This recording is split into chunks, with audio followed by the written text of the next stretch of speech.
They said I was losing my mind. They said I couldn't remember my own name.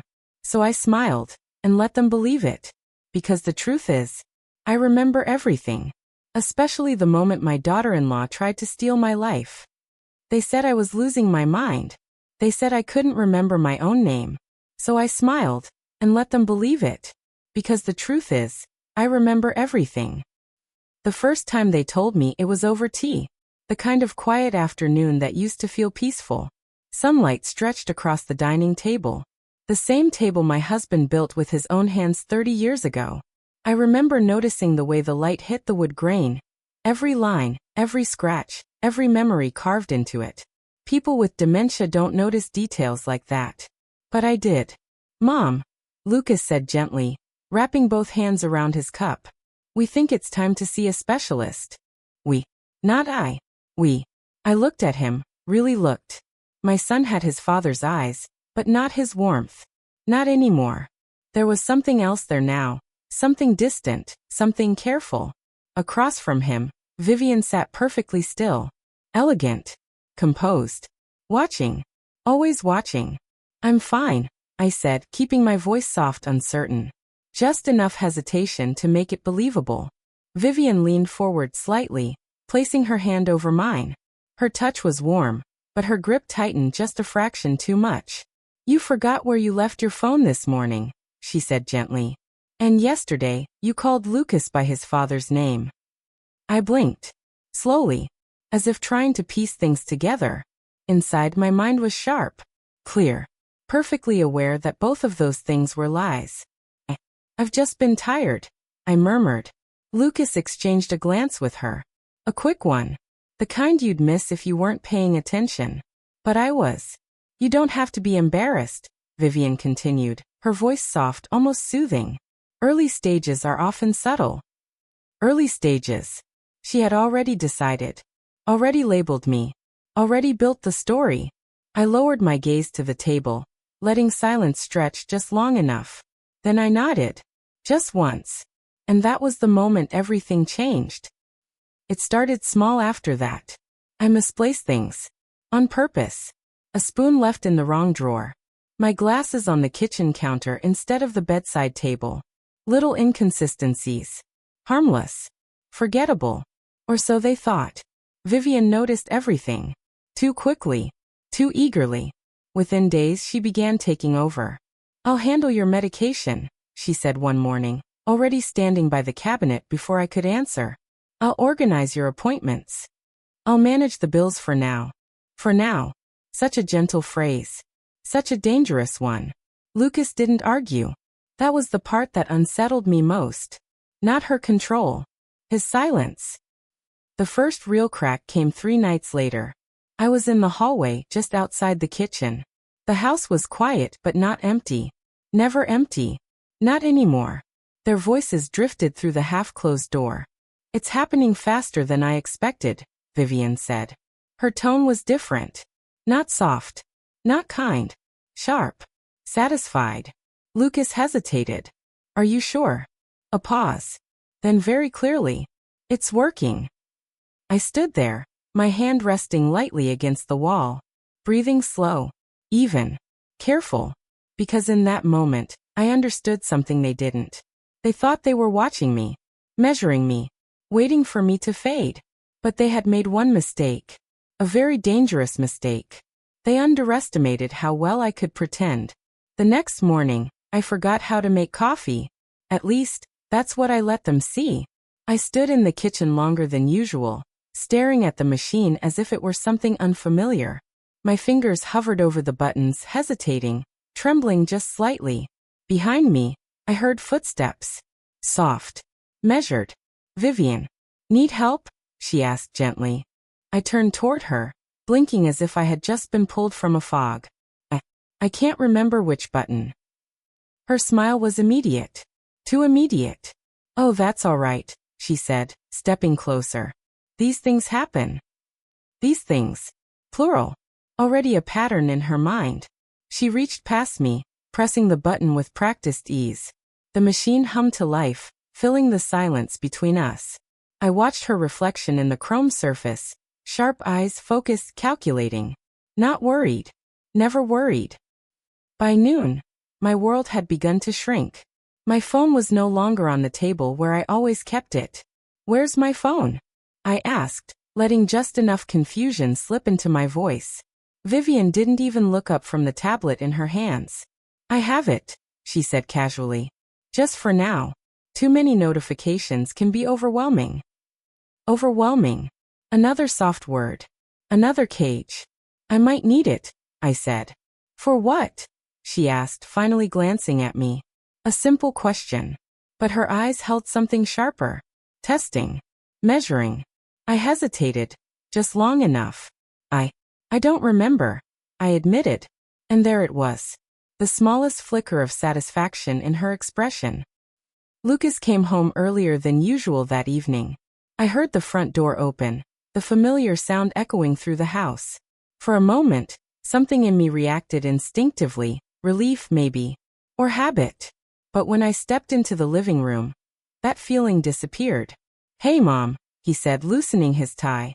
I smiled, warm but uncertain. Daniel. The name slipped out easily, deliberately. His father's name. Lucas froze. Just for a second. Then he forced a small laugh. It's Lucas. Oh, I said, bringing a hand to my temple. Of course. I'm sorry. I don't know why I keep doing that. Vivian was watching. Always watching.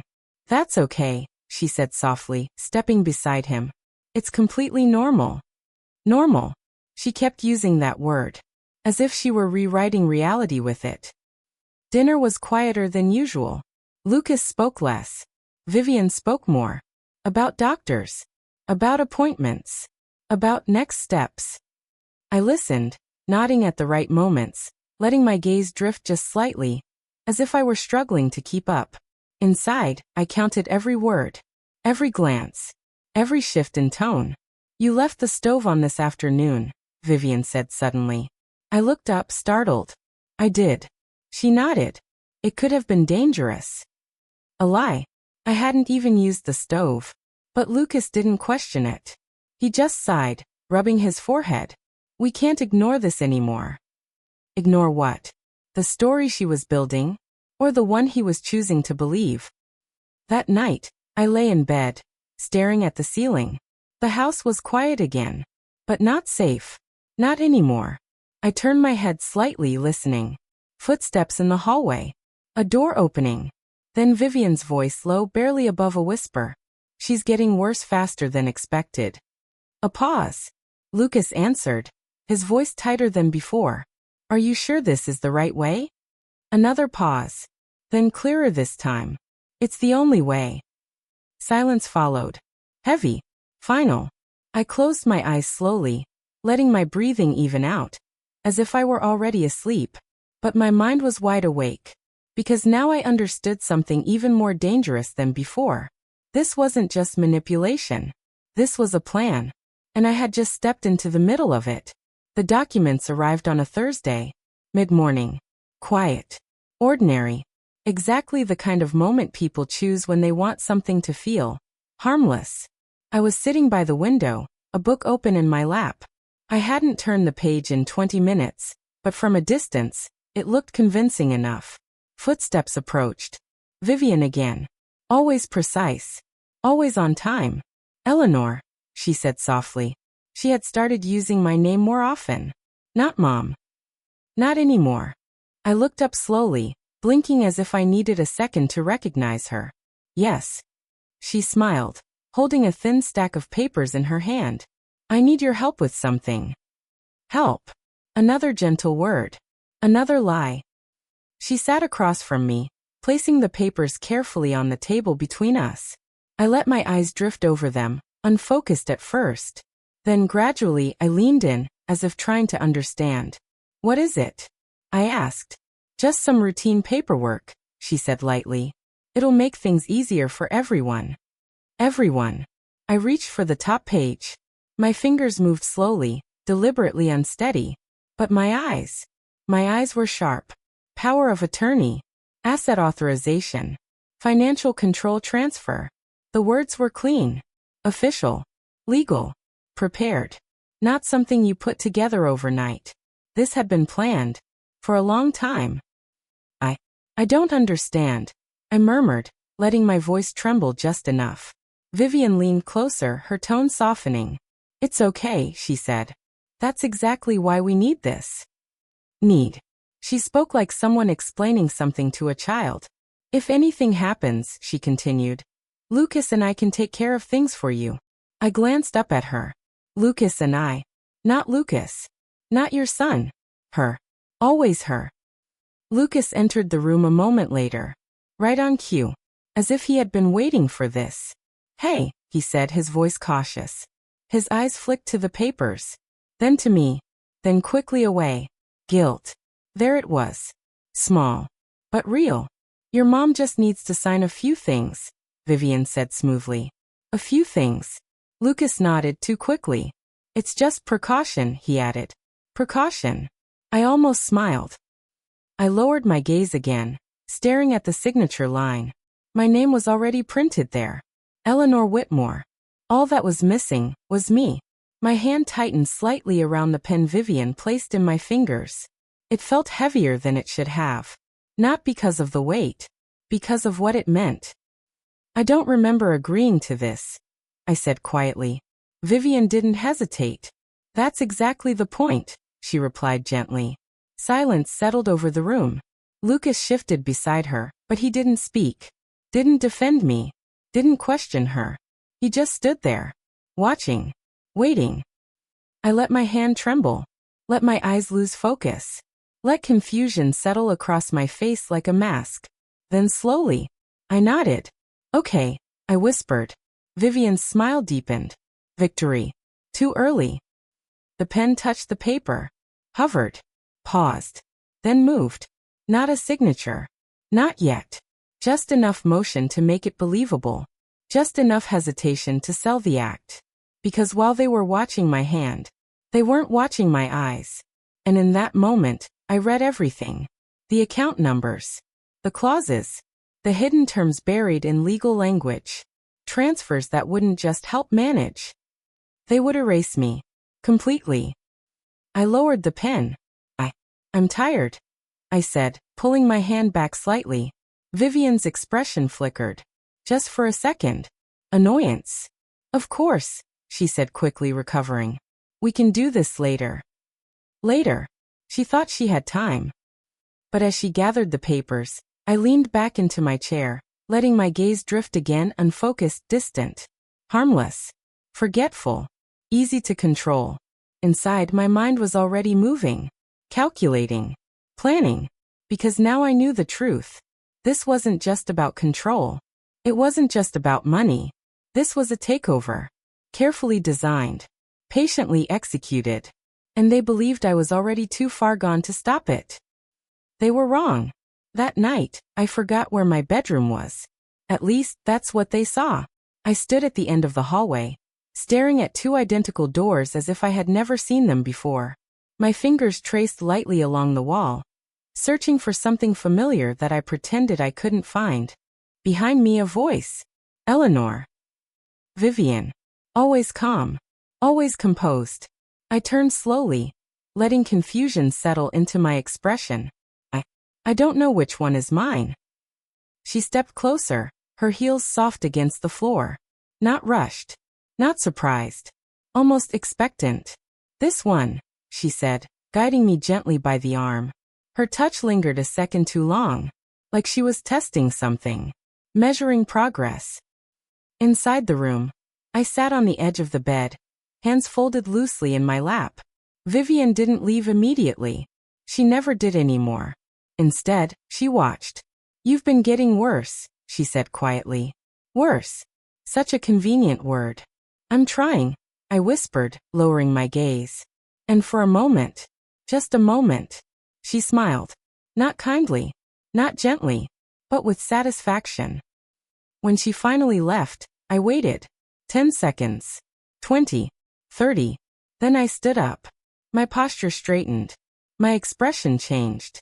And just like that, the confusion disappeared. From beneath the mattress, I pulled out the small device I had hidden earlier that afternoon. A voice recorder. Simple. Old-fashioned. reliable. I turned it over in my hand, checking the battery, the memory, the tiny red light that would betray nothing if placed correctly. They thought I was losing control. They didn't realize I was collecting it. Every word, every lie, every mistake. The next morning, I forgot Lucas's name again. Daniel, I said, tilting my head slightly. He stiffened. It's Lucas, Mom.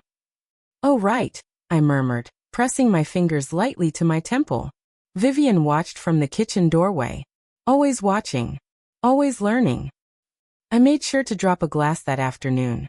It shattered loudly against the tile, pieces scattering across the floor. I flinched, stepping back as if startled by my own clumsiness.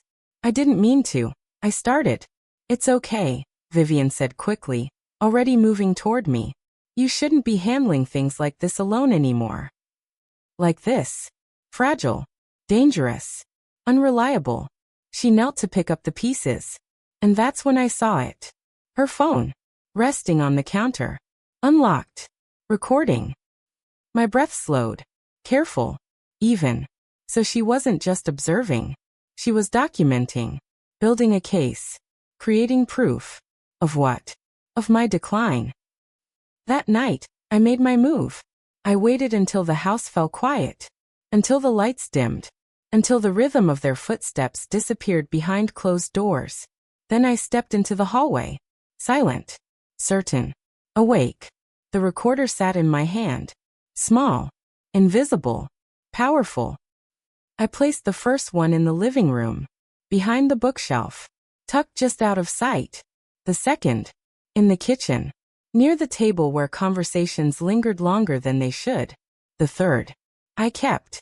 Because some moments needed to be captured up close.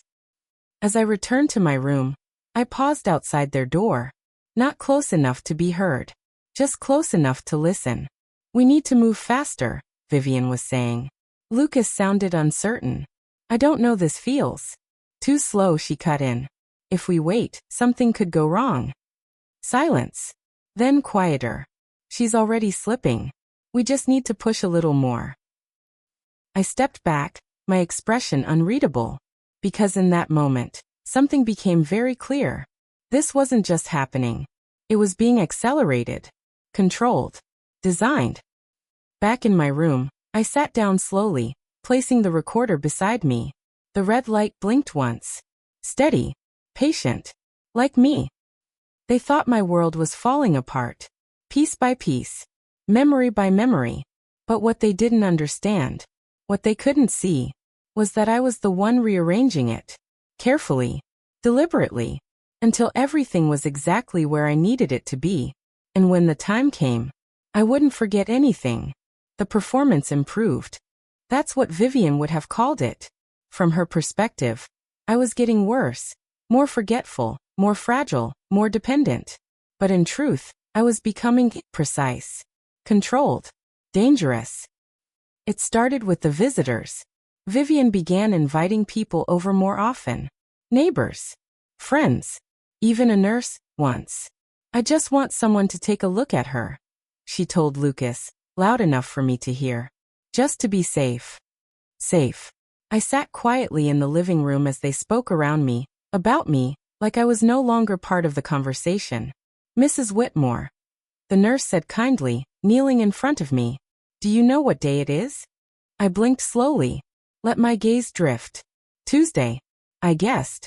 It was Friday. The nurse nodded, making a small note on her clipboard. Vivian watched closely. Too closely. Later that afternoon, I heard her on the phone. Yes, she said softly. It's progressing. A pause. No, he doesn't suspect anything. Another pause. I'll handle it. I didn't move. Didn't react. But inside something sharpened. Not Lucas. Someone else. That evening, I set the table wrong. Fork on the right. Knife missing. Glass in the wrong place. Small mistakes. Intentional. Visible. Lucas noticed. Mom, this isn't like you, he said, frowning. I looked at him, confusion softening my features. I thought it was right. Vivian stepped in before he could say more. It's okay, she said gently. She's doing her best. Her hand rested on his arm. A subtle pressure. A signal. And just like that, he stopped questioning. After dinner, I made sure to linger in the hallway. Just out of sight. Just within earshot. We should start documenting everything, Vivian was saying. Lucas sighed. Is that really necessary? If this goes legal, we'll need proof, she replied. Legal. The word hung in the air. Heavy. Deliberate. This isn't just about helping her anymore, Vivian continued. We have to protect ourselves. Ourselves. From me.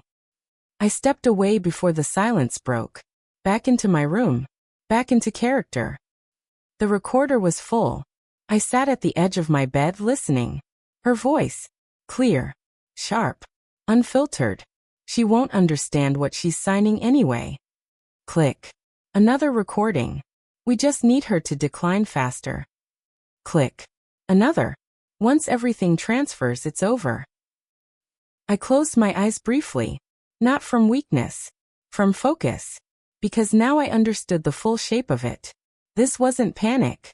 This wasn't desperation. This was strategy. Planned. Layered. Patient. Just like mine. The next morning, Vivian brought me tea. Chamomile. She said it would help me sleep better. I smiled faintly as I took the cup. My hands trembled just enough to satisfy her. You're very kind, I murmured. Her lips curved. I take care of family. Family. Such a beautiful word. Such a useful disguise. I lifted the cup to my lips. Paused. Then set it back down. I don't think I'm thirsty, I said. Her eyes flickered. Just slightly. Are you sure? I nodded slowly. Yes. I think I forgot how it tastes. A lie. But a useful one. Because I had noticed something earlier. The pills. The tea. The timing. Too consistent. Too controlled. That afternoon, when she wasn't looking, I poured the tea into the sink. Watched it swirl down the drain. Gone. Like they expected me to be. That night, I lay awake again. Listening. Waiting. Recording. They thought I was fading. Losing pieces of myself. One by one. But the truth was, I wasn't losing anything. I was choosing what to show. And what to hide. And behind the confusion, behind the trembling hands, behind the empty stares, I was building something. Quietly. Carefully. A case. A trap. A truth they would never see coming. Until it was too late. Lucas started watching me. Not the way Vivian did, sharp, calculating, always searching for weakness. No. Lucas watched like someone trying to remember something he had already forgotten. It began with a simple question. Mom, he said one morning, standing in the doorway of the kitchen. What did you have for breakfast? I looked down at the plate in front of me. Empty. Clean. As if I had already eaten. I don't know, I said slowly. His eyes lingered on me longer than usual. Not convinced. Not comfortable. Vivian stepped in before the silence could stretch too far. She had toast, she said lightly.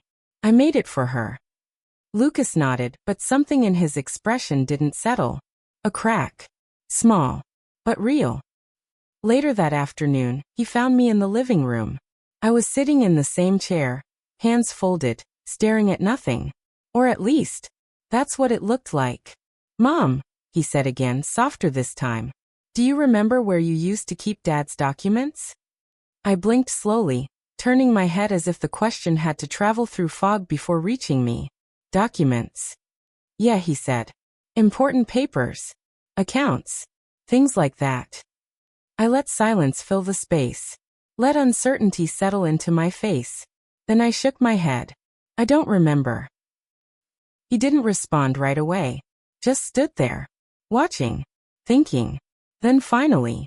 Okay, he said quietly. But he didn't leave. I remember when you used to organize everything, he added after a moment. You had files for everything. Labels. Dates. His voice softened. You never forgot anything. There it was.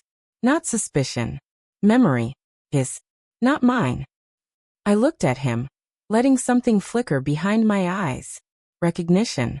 just for a second. Then it was gone. I'm sorry, he whispered. And for the first time, Lucas looked shaken. That night, I heard them arguing. Not loud. Never loud. Vivian didn't argue loudly. She controlled, directed, adjusted. You're hesitating, she said, her voice low but firm. I'm just saying maybe we should slow down, Lucas replied. A pause. Then. No, Vivian said. This is exactly when we need to move forward. She's still aware sometimes, he said. Silence. Heavy. Dangerous. I stood in the hallway, just beyond the edge of light. Listening. Recording. That's normal, Vivian continued smoothly. Moments of clarity. It doesn't change the trajectory. Trajectory. She spoke like a doctor. Like this was a process. Predictable. Controlled. Lucas exhaled slowly. I just don't want to do something we can't undo. Another pause. Then colder this time. We're past that point. The words settled into me. Deep. Sharp. Final. I stepped back before they could hear me. Back into the shadows. Back into the version of myself they believed in. The next morning, I changed the script. Just slightly. Enough to test him. Lucas, I said as he walked into the kitchen. He froze. Not because of what I said. Because of how I said it. Clear. Certain. Present. I tilted my head, letting confusion follow a second too late. Oh, Daniel. I corrected softly. The moment broke. But not completely. He didn't answer right away. Just watched me. Longer than before. Deeper. As if trying to decide something. Vivian appeared behind him. Like always. Perfect timing. Perfect control. Good morning, she said brightly. And just like that, the moment disappeared. But I had seen it. Felt it. The hesitation. The doubt. The crack in the story she was building. Lucas wasn't fully hers. Not yet. And that made him dangerous. To her. To me. To everything. That night, as I sat alone in my room, the recorder blinking softly beside me, I allowed myself one quiet thought. Not about Vivian. Not about the plan. But about Lucas. Because in every story like this, there's always one person standing in the middle. Not fully innocent. Not fully guilty. And sooner or later, they have to choose. The pills changed everything. Not suddenly. Not dramatically. But enough. It started with a tremor. Small. Barely noticeable. My hand shook slightly as I reached for a glass of water. The movement just unsteady enough to feel unfamiliar. This wasn't part of the act. This wasn't something I had planned. Eleanor. Vivian's voice cut in smoothly. Are you all right? I looked up, letting confusion blur my expression. My hand. I whispered. It feels strange. She was beside me instantly. Too quickly. Her fingers wrapped around my wrist, steadying it. It's just a side effect, she said gently. The doctor mentioned it might happen. The doctor? Which doctor? I hadn't spoken to any doctor. I don't remember that, I said. Her smile didn't falter. That's okay, she replied softly. That's exactly why I'm here. I let her guide me back to the chair. Let her bring me water. Let her place the small white pills into my hand. 3 of them. Oval. Identical. Controlled. I stared at them. Just for a second too long. Go on, she said, her tone still kind, but firmer now. Watching. Waiting. I nodded slowly. Lifted the pills. Brought them to my lips. Paused. Then swallowed. Or at least, that's what she saw. The moment she turned away, I pressed my tongue gently against the inside of my cheek. The pills were still there. Bitter. Chalky. Real. That night, the tremor returned. Stronger this time. Not fake. Not controlled. I sat on the edge of my bed, staring at my hands as they trembled in the dim light. My breathing slowed. Measured. Focused. Because this was new. And that made it dangerous. I reached for the recorder beside me. Pressed play. Vivian's voice filled the room in a soft whisper. We just need her to decline faster. Click. Another recording. She won't understand what we're giving her. My fingers tightened, even as they trembled. The next morning, I made a mistake. A real one. I stood in the kitchen, staring at the stove, trying to remember. Not pretending. Actually trying. What was I doing? Why was I here? The thought slipped. Just for a second. But it was enough. Eleanor. Vivian again. Always there. I don't know what I was doing, I admitted. And this time, it wasn't an act. Her eyes lit up. Not with concern. With confirmation. It's all right, she said softly. Come sit down. Lucas was already at the table, watching, carefully. She looks worse, he said quietly. Vivian nodded. I told you. I sat down slowly, my movements just a little too delayed, a little too heavy. Because now, the line was blurring. Between what I was pretending, and what was actually happening. That afternoon, I locked the bathroom door. Carefully, quietly. From my pocket, I pulled out the pills I had hidden. 3 from yesterday, 2 from today. I placed them on the sink. Lined up. Identical. Then I turned on the faucet and watched as they dissolved under the stream of water. White. Gone. My reflection stared back at me from the mirror. Older. Tired. But still there. Still aware. Still fighting. You're not losing, I whispered to myself. Not yet. But for the first time, I wasn't completely sure. That night, as I lay in bed, the tremor returned again. Stronger. Deeper. And somewhere down the hall, I heard Vivian's voice. Soft. Certain. It's working faster now. I closed my eyes. Not to sleep, but to hold on to something. Anything. Before it slipped away for real. I didn't sleep that night. Not really. My body lay still beneath the covers, but my mind refused to rest. Every sound in the house felt sharper. Every second stretched longer. And the tremor. It hadn't stopped. By morning, I knew one thing with absolute certainty. I couldn't do this alone anymore. Vivian was in the kitchen when I walked in. Of course she was. She always woke early now. Earlier than me. Earlier than Lucas. As if she needed those quiet hours to prepare. Or to plan. Good morning, she said, her voice soft, pleasant. I hesitated in the doorway. Just long enough. I didn't sleep, I murmured. Concern flickered across her face. Perfectly timed. You should have taken your medication, she said gently. I nodded. I forgot. She smiled. Satisfied. Lucas was already at the table, scrolling through his phone. He barely looked up. That part hurt more than I expected.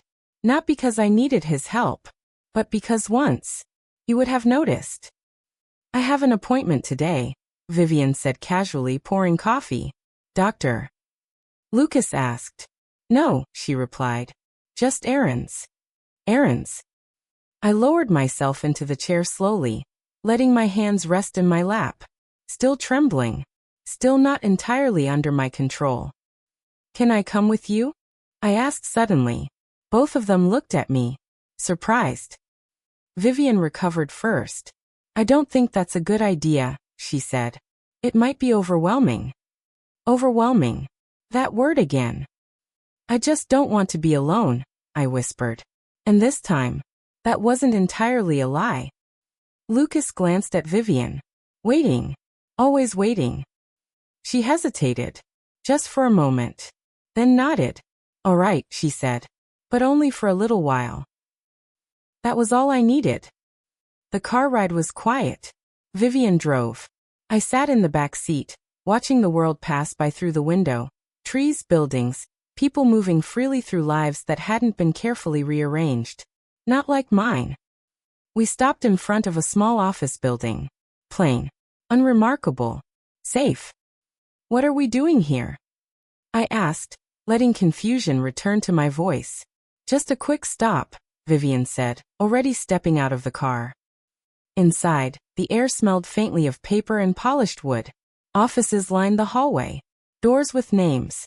Titles. Power. My heart slowed. Not from fear. From recognition. I knew this place. Vivian walked ahead, her heels echoing softly against the floor. Stay close, she said. I did. Until I didn't. At the corner of the hallway, she turned right. I kept walking straight. Slow at first. Uncertain. Like someone who didn't know where she was going.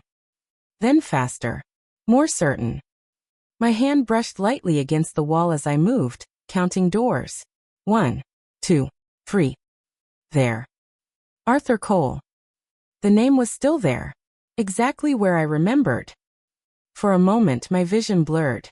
Not from confusion. From relief. I raised my hand. Knocked once. Twice. Come in, a voice called.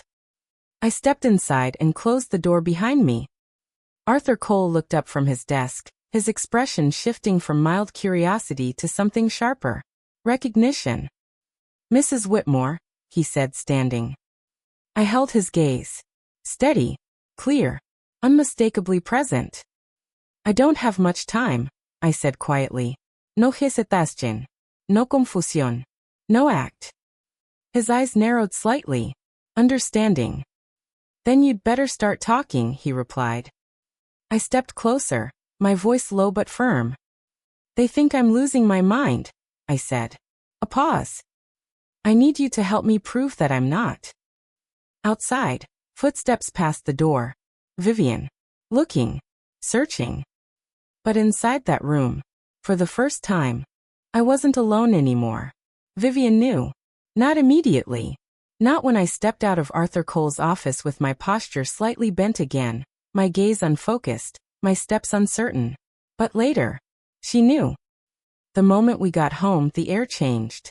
Subtle. Tight. Like something invisible had shifted just out of place. You wandered off, Vivian said, her voice calm as she set her bag down. I stood near the doorway, clutching my coat like I wasn't sure what to do with it. I got lost, I replied softly. A lie. A necessary one. Her eyes stayed on me a second too long. Searching. Comparing. Measuring. That building is confusing, she said finally. I nodded quickly. Yes, too many doors. Lucas looked between us. Something unreadable in his expression. You shouldn't let her walk around alone, he said to Vivian. Not accusing. Not protective. Just careful. Vivian smiled faintly. I won't next time. Next time. That night, she checked on me twice. Not like before. Not casually. Deliberately.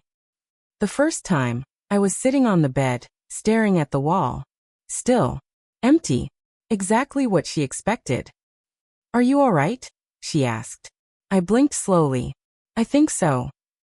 She stepped closer, watching my face, my hands, my breathing. Testing. You didn't go into any offices today, did you? She asked lightly. The question was casual. Too casual. I frowned. Offices. A pause. Then confusion. Real enough to be convincing. I don't remember, I said. She smiled again. But this time, it didn't reach her eyes. The second time she came in, I was lying down. Eyes closed. Breathing steady. But I wasn't asleep. Something's different, she whispered. Lucas was with her. I could hear him shifting near the door. You're imagining things, he said quietly. No. Vivian replied. I know patterns. And something changed today. Silence. Then. Maybe she just had a good day, Lucas offered. A pause. Longer this time. She doesn't have good days anymore, Vivian said. Cold. Certain. My fingers tightened slightly under the blanket. She's declining, Vivian continued. That's the trajectory. Trajectory. Always that word. Lucas didn't respond. And that silence. That hesitation. It told me everything. The next morning things escalated. Vivian brought the papers back. Thicker this time. More pages. More signatures. More control. We should finish this, she said, placing them in front of me. Her tone was still soft, but underneath, there was urgency now. Lucas stood behind her, watching, not speaking. I looked at the documents, let my eyes drift, unfocused. I don't understand, I murmured. That's okay, Vivian said quickly. You don't need to. Just sign. Just sign. Her voice wasn't gentle anymore. Not really. It was controlled. Tight. I picked up the pen. Slowly. My hand trembling. Partly real. Partly not. The room was silent. Vivian leaned slightly forward. Lucas held his breath. Waiting. The pen touched the paper. And then, I stopped. I'm scared, he whispered. The words weren't part of the plan, but they worked. Vivian's expression softened instantly. Mask back on. There's nothing to be afraid of, she said, placing her hand over mine. Her grip tightened. Trust me. I looked up at her. Really looked. And for the first time, I let something real show in my eyes. Not confusion. Not weakness. Fear. Because this was the truth. She was getting impatient. And impatient people make mistakes. I lowered the pen. Just slightly. Maybe later, I said. Silence. Vivian didn't move. Didn't smile. Didn't speak. And in that stillness, I saw it. The crack. Small. Sharp. Dangerous. Because she was losing control. And that meant we were getting close. By the next day, I stopped pretending halfway. Not completely. Not yet. But enough to change the rhythm. I forgot things more obviously. Names. Rooms. Time. Eleanor, Vivian said slowly, watching me from across the living room. Do you know where you are? I looked around. Let my eyes drift over the furniture, the walls, the windows I had known for decades. And then shook my head. No. Lucas shifted in his chair. Uncomfortable. It's your home, he said quietly. I turned to him, studying his face as if I had never seen it before. You look familiar, I murmured. That one hit him. I saw it. The way his jaw tightened. The way his eyes flickered. Vivian didn't react. Not emotionally. Only strategically. This is what I was telling you, she said softly to him. It's progressing. Progressing. Not happening. Not natural. Managed. That afternoon, I took it further. I stood in the hallway again. The same place as before. The same two doors. But this time, I didn't move. Vivian found me there 10 minutes later. Eleanor, she called. I didn't answer.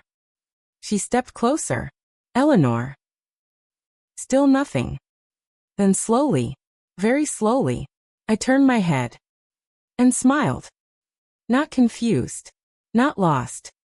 Empty. Her breath caught. Just for a second. Lucas, she called quietly. He came quickly. Too quickly. What's wrong? He asked. She's not responding, Vivian said. Not worried. Not scared. Observing. Lucas stepped in front of me. Mom. I blinked. Slow. Delayed. Then finally, I'm tired, he whispered. And collapsed into the wall. Not hard. Not dramatic. Just enough. Lucas caught me. Jesus, Mom, he said, his voice breaking. Vivian was already moving. Help me get her to the couch, she said calmly. Calm. Always calm. They lowered me down. My body went still. My breathing shallow. My eyes half closed. And for the first time, I let go of control. Just a little. Because Arthur had been clear. Make it undeniable, he told me. Make them believe there's nothing left. So I did. I don't think she can stay here anymore, Vivian said quietly. Lucas looked at her. What do you mean? She's not safe, Vivian replied. She could hurt herself. Or worse. Worse. She needs professional care, Vivian continued. A facility. Somewhere equipped to handle this. The word hung in the air. Facility. Lucas shook his head slightly. That's fast. No, Vivian said. It's necessary. Silence. Heavy. Final. I let my fingers twitch slightly, just enough to remind myself I was still here. Lucas exhaled slowly. I don't know if she's that far gone. Vivian leaned closer to him, lowered her voice. You saw her, she said. She didn't even recognize you. A pause. Then softer. Do you really want to wait until something worse happens?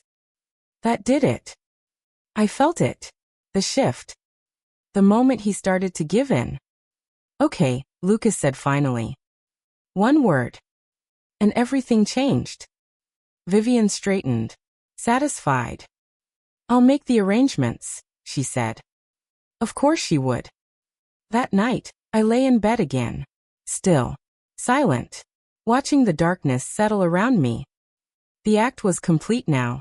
No turning back. Because tomorrow, they would try to take everything. And I was going to let them. Right up until the moment. I took it all back. The meeting was scheduled for noon. Vivian made sure of that. Midday is best, she said that morning, adjusting her coat in the mirror. Everyone is alert. Focused. Prepared.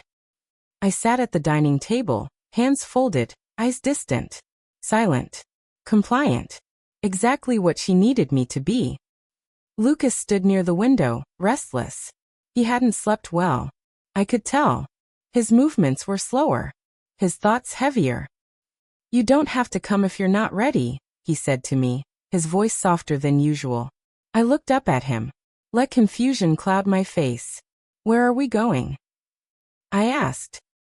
He hesitated, then glanced at Vivian. She needs to be there, Vivian said smoothly. It's important. Of course it was. The drive felt longer than it should have. Not because of distance, because of what waited at the end. The same building, the same hallway, the same door. Arthur Cole. Vivian walked ahead, confident. Lucas followed. I came last. Slow. Unsteady. Watching everything. Inside the office, everything was already prepared. Papers arranged. Chairs positioned. Silence waiting. Arthur stood when we entered. His expression was neutral. Professional. Unreadable. Mrs. Whitmore, he said, nodding slightly. I blinked. Slow. Unfocused. Hello, I murmured. Vivian stepped forward immediately.